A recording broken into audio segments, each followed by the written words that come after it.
David Hume was born in 1711 in Edinburgh, Scotland, into a modest family belonging to the country gentry. Scotland at the time was undergoing significant intellectual transformation.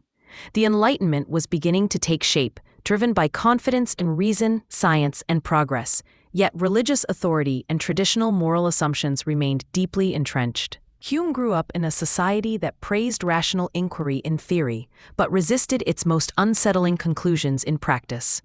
This tension would define both his philosophy and his life. Hume was educated at the University of Edinburgh from a young age, where he studied classical literature, philosophy, and logic.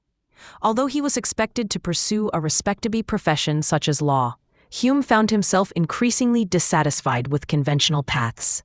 He experienced what he later described as an intellectual crisis, marked by intense study, isolation, and declining health.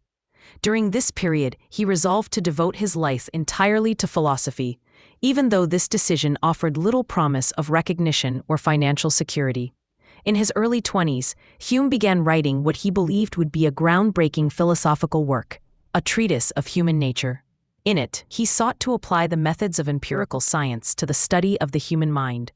Rather than starting with abstract metaphysical principles, Hume grounded all knowledge in experience, sensation, and habit.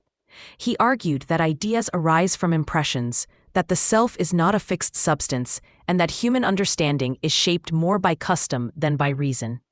These claims undermine traditional beliefs about certainty, causation, and the soul. When the treatise was published in the late 1730s, Hume expected controversy, but what he received instead was indifference and ridicule.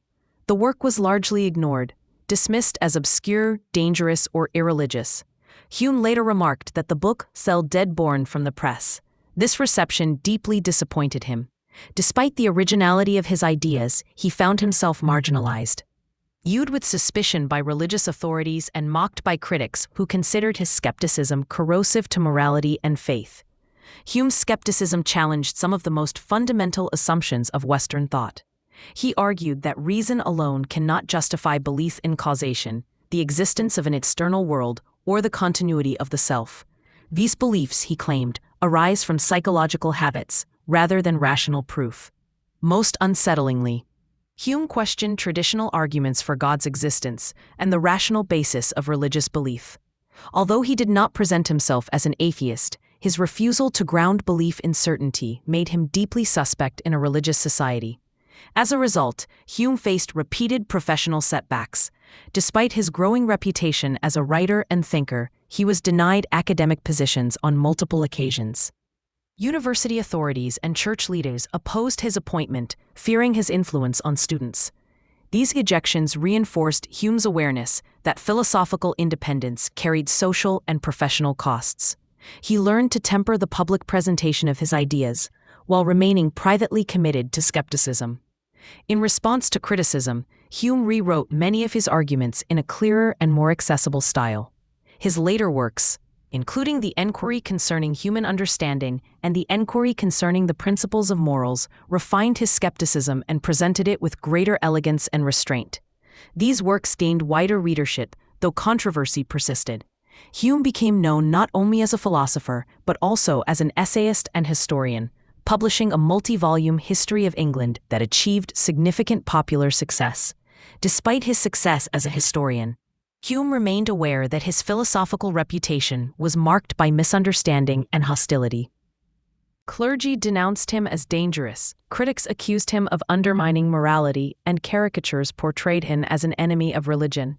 Hume responded not with polemic, but with irony, calmness, and humor. He believed that excessive certainty was more harmful than doubt, and that human life could proceed meaningfully without metaphysical guarantees. Hume's personal life was notably stable compared to the turmoil his ideas provoked. He was known for his sociability, kindness, and good humor. Friends described him as cheerful, generous, and intellectually honest. This contrast between his gentle character and the perceived threat of his philosophy highlighted the gap between public fear and private reality. Hume saw no contradiction between skepticism and moral conduct, insisting that sympathy, habit, and social feeling were sufficient foundations for ethical life. In his later years, Hume held public office and enjoyed greater financial security. He continued to write and revise his philosophical works, though he remained cautious about publishing his most controversial views on religion. Only after his death were some of his more explicit critiques released. Even then, debate over his legacy intensified, with admirers praising his intellectual courage and critics warning of his corrosive influence. David Hume died in 1776, aware that his skepticism would continue to provoke unease. He faced death calmly, maintaining that philosophy had taught him to accept the limits of knowledge and the inevitability of uncertainty. His composure at the end of life became a final challenge to those who claimed that skepticism led only to despair or moral collapse. Hume's influence grew steadily after his death.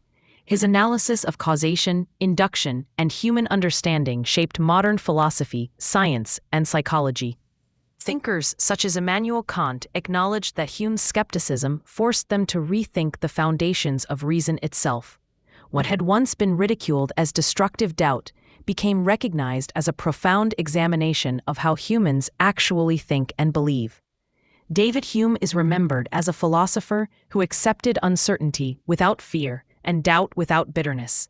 His life illustrates the cost of intellectual honesty in a society attached to certainty. Ridiculed, denied advancement, and misunderstood, he nonetheless maintained his commitment to clarity, moderation, and empirical inquiry.